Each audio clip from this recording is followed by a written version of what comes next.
Sesosok mayat ditemukan di selokan di lingkungan Pabuaran, Kecamatan Serang, Kota Serang pada Minggu 2 Oktober kemarin.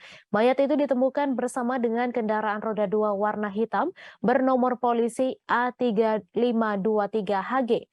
Kini aparat kepolisian masih mendalami penyebab tewasnya korban. Untuk informasi selengkapnya akan disampaikan langsung oleh wartawan Tribun Banten, Milda Niati yang kini sudah terhubung bersama kami. Silakan rekan Milda.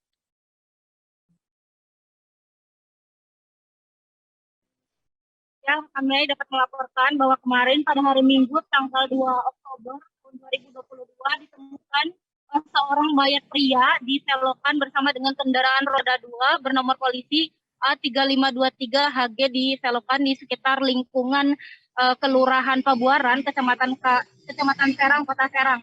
Tapi pihak kepolisian sendiri, jadi dari Kasih Humas Polres Serang Kota belum mengetahui terkait penyebab kronologi kejadian korban bisa meninggal dunia bersama dengan kendaraannya dan ditemukan di selokan. Untuk sampai saat ini, pihak kepolisian sudah membawa korban untuk ditangani lebih lanjut di Rumah Sakit Bayangkara Polda Banten. Sementara itu, untuk kronologi kejadian penyebab korban meninggal dunia masih didalami oleh pihak kepolisian setempat. Begitu rekan Mei yang dapat dilaporkan dari reporter tribunbanten.com kembali ke studio.